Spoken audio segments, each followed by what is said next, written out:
নবম শ্রেণীর ইতিহাস ও সামাজিক বিজ্ঞান চতুর্থ অধ্যায় ৫৯ পৃষ্ঠা থেকে আজকে আমরা শুরু করব। আর এই অধ্যায়ের নাম হচ্ছে রাজনৈতিক কাঠামো ও নাগরিক দায়িত্ব।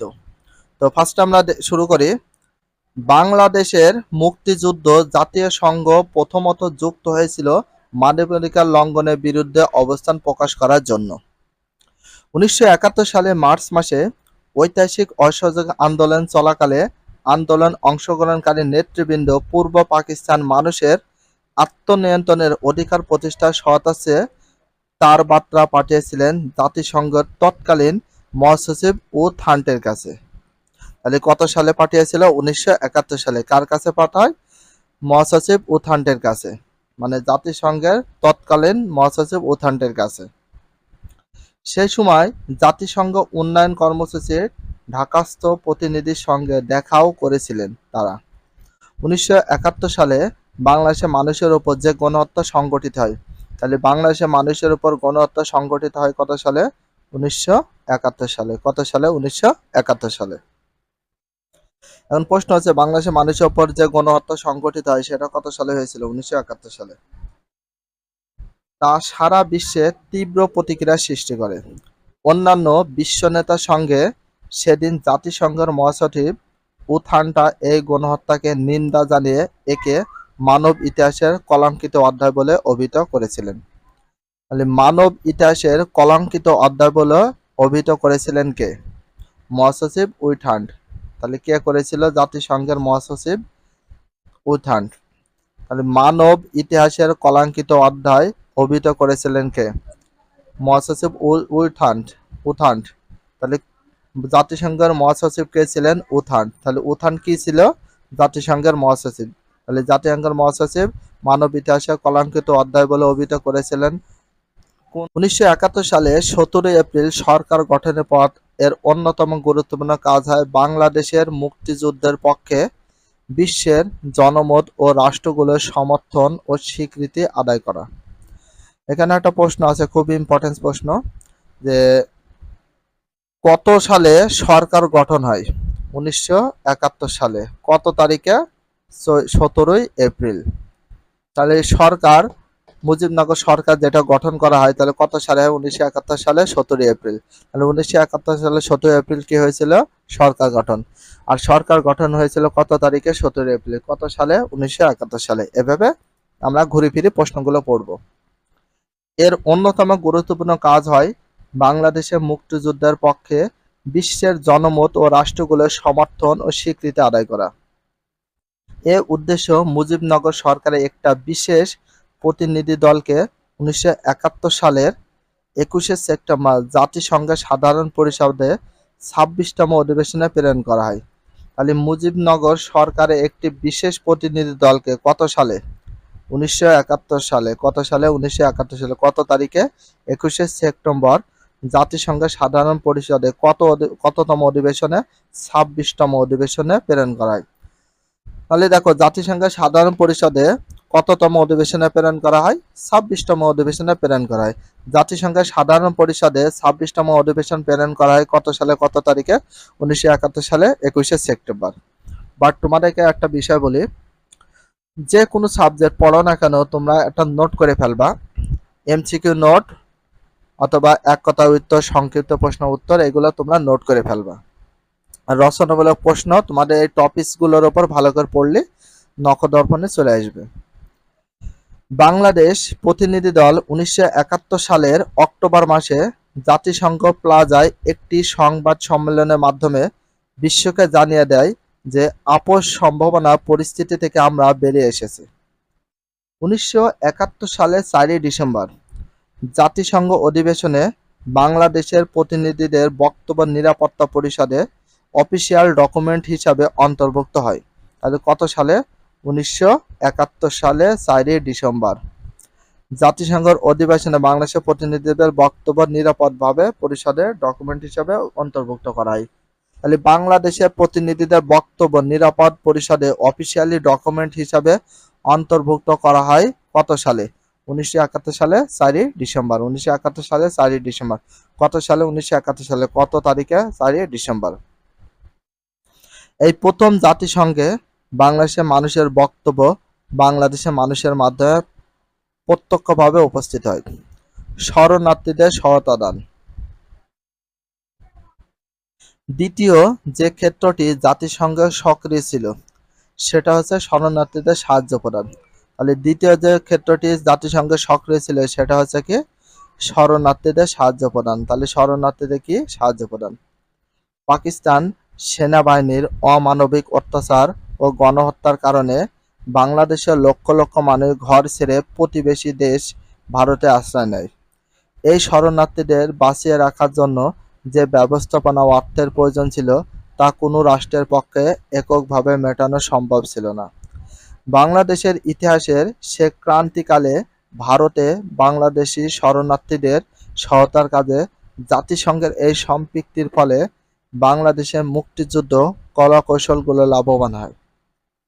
পাকিস্তান আরও কিছু দেশ এই যুদ্ধকে পাকিস্তানের অভ্যন্তরীণ বিষয় এবং ভারত পাকিস্তান দ্বন্দ্ব বলে চিত্রিত করার যে অপপ্রচার লিপ্ত ছিল, জাতিসংঘের এই সাহায্যের ফলে তা মিথ্যা প্রমাণিত হয়।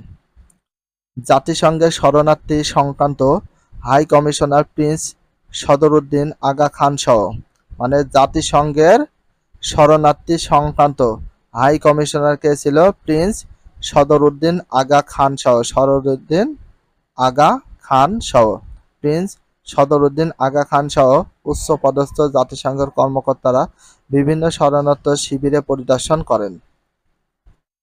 বিভিন্ন শরণার্থী শিবিরে ইউএনএইচসিআর ছাড়াও বিশ্ব স্বাস্থ্য সংস্থা, বিশ্ব খাদ্য কর্মসূচি, ইউনিসেফ প্রভৃতি জাতিসংঘ সংস্থা শরণার্থীদের জন্য কাজ শুরু করে। তাহলে দেখো বিভিন্ন শরণার্থীদের শিবিরে ইউএনএইচসিআর ছাড়াও বিশ্ব স্বাস্থ্য সংস্থা, বিশ্ব খাদ্য কর্মসূচি, ইউনিসেফ জাতিসংঘের সংস্থা শরণার্থীদের জন্য কাজ শুরু করে। এটার দাগে দেখো 1971 সালে জুন মাসে বিশ্ব ব্যাংকের উদ্যোগে, তাহলে কত সালে জুন মাসে বিশ্ব ব্যাংকের উদ্যোগে প্যারিসে পাকিস্তান 1971 সালে কনসোর্টিয়ামের যে বৈঠক হয়, তাহলে কনসোর্টিয়ামের বৈঠক হয় জুন মাসে বিশ্ব ব্যাংকের উদ্যোগে প্যারিসে হয়। তাহলে কনসোর্টিয়াম যে বৈঠক হয় কোথায় হয়? প্যারিসে হয়, প্যারিসে পাকিস্তান। তাতে তৎকালীন পূর্ব পাকিস্তানে স্বাভাবিক অবস্থা ফিরে না আসা পর্যন্ত নতুন সাহায্য দিতে দাতা গোষ্ঠী অস্বীকার করে। পূর্ব পাকিস্তান কার্যরত সরকারবিহীন রয়েছে। বিশ্ব ব্যাংকের এই মন্তব্য বাংলাদেশের স্বাধীনতা সংগ্রামকে বেগবান করে।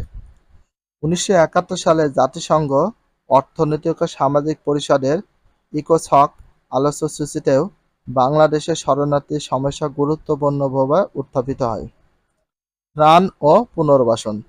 ত্রাণ বলতে যারা অসুস্থ থাকে বা যারা খুব বন্যা হোক অথবা যে কোনো সমস্যা যদি পতিত হয় তাদেরকে ত্রাণ দেওয়া হয় বা তাদেরকে কিছু টাকা পয়সা অর্থ বা অর্থনৈতিক দিক থেকে তাদেরকে হেল্প করা হয় বা সাহায্য করা হয়।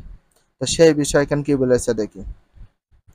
বাংলাদেশের স্বাধীনতা পরবর্তী সময়ে জাতিসংঘ বৃহত্তর আকারে ত্রাণ ও পুনর্বাসন কার্যক্রম হাতে নেয়। 1971 সালে 21শে ডিসেম্বর জাতিসংঘ মহাসচিব কুর্ট ওয়াল্ডহেইম জাতিসংঘের রিলিফ অপারেশন ঢাকা আনরোড নামে পরিচিত। তাহলে কত সালে? 1971 সালের 21শে ডিসেম্বর। তাহলে কত সালে? 1971 সালের 21শে ডিসেম্বর জাতিসংঘ মহাসচিব কুর্ট ওয়াল্ডহেইম, তাহলে জাতিসংঘের মহাসচিব কে ছিলেন? কুর্ট ওয়াল্ডহেইম।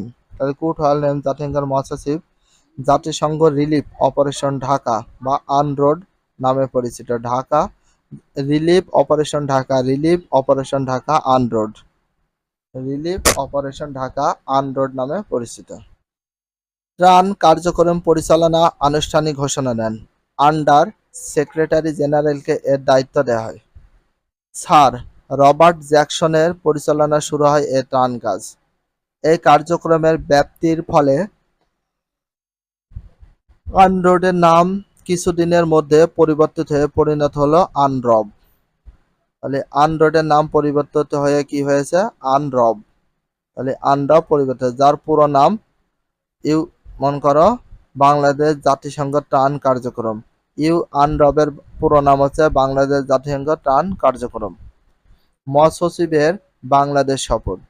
বাংলাদেশ জাতিসংঘ সম্পর্ক আরো জোরদার হয় যখন 1973 সালে 9 ফেব্রুয়ারি।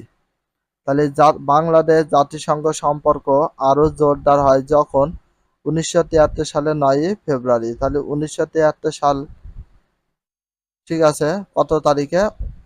9 ফেব্রুয়ারিতে। জাতিসংঘ মহাসচিব কুট ওয়াল্ডহেইম বাংলাদেশ সফরে আসেন। তাহলে কুট ওয়াল্ডহেইম বাংলাদেশ সফরে আসেন। বাংলাদেশের সফরে আসেন কোন মহাসচিব? কুট ওয়াল্ডহেইম। কুট ওয়াল্ডহেইম বাংলাদেশে কোথায় আসে? সফরে আসেন। তৎকালীন প্রধানমন্ত্রী বঙ্গবন্ধু শেখ মুজিবুর রহমানের সঙ্গে সাক্ষাৎ করেন। উভয় নেতা যুদ্ধ বিধ্বস্ত দেশের অবকাঠামোগত উন্নয়নের বিষয় নিয়ে আলোচনা করেন। এ সফর দ্বারা জাতিসংঘের সঙ্গে বাংলাদেশের কূটনৈতিক সম্পর্ক আরও জোরদার হয়। তখন জাতিসংঘের সহায়তা যুদ্ধকালীন বিধ্বস্ত চালনা পোর্টে ডুবে যাওয়া জাহাজগুলো অপসারণ করা হয়। এছাড়া 1973 সালে জুলাই মাসে পাকিস্তান আটকা পড়া বাঙালিদের ফিরিয়ে আনতে জাতিসংঘের উদ্যোগ গ্রহণ করে। তাহলে কত সালে পাকিস্তানে আটকা পড়া বাঙালিদের ফিরিয়ে আনতে উদ্যোগ গ্রহণ করে জাতিসংঘ? 1973 সালে। কত সালে? 1973 সালে।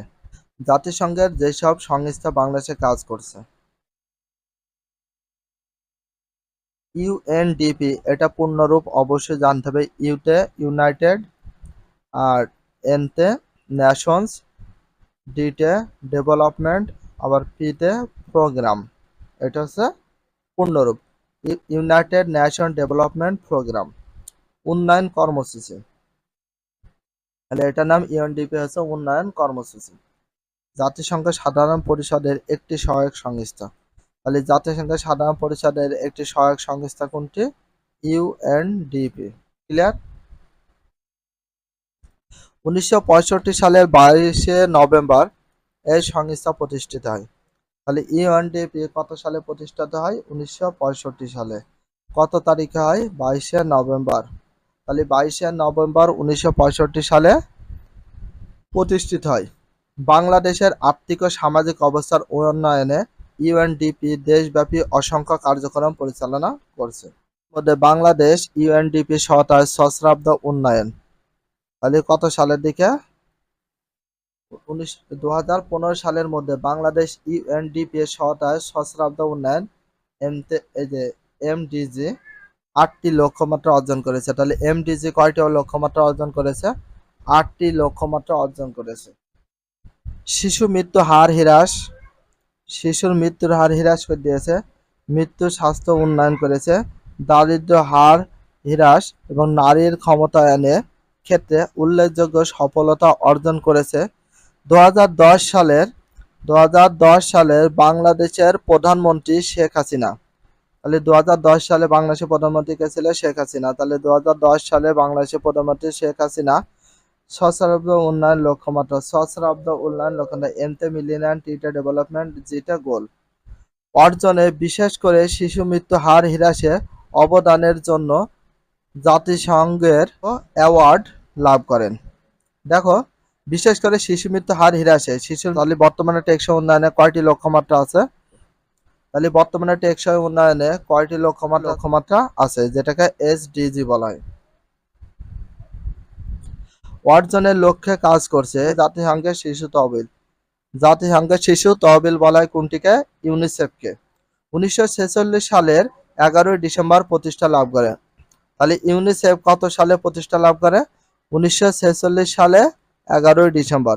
তাহলে 1946 সালে 11 ডিসেম্বর ইউনিসেফ প্রতিষ্ঠা লাভ করে। দ্বিতীয় বিশ্বযুদ্ধের পর পৃথিবীর বিভিন্ন দেশের অগণিত শিশু অনাথ হয়েছিল। এই শিশুদের সাহায্যের জন্য একটি তহবিল তৈরি করার সিদ্ধান্ত থেকে এই সংস্থা। আমাদের দেশের সুবিধাবঞ্চিত শিশুদের প্রাথমিক মৌলিক অধিকার আদায়ের লক্ষ্যে এবং শিক্ষা চিকিৎসা নিশ্চিত করার লক্ষ্যে ইউনিসেফ কাজ করছে। আমার যদি ভিডিওটা ভালো লাগে চ্যানেলে সাবস্ক্রাইব পেজ হলে ফলো করে দেই। If you love this video please subscribe my channel, like comment share hit the bell icon for getting next video. So everyone take care, love you, আল্লাহ হাফেজ, বাই বাই।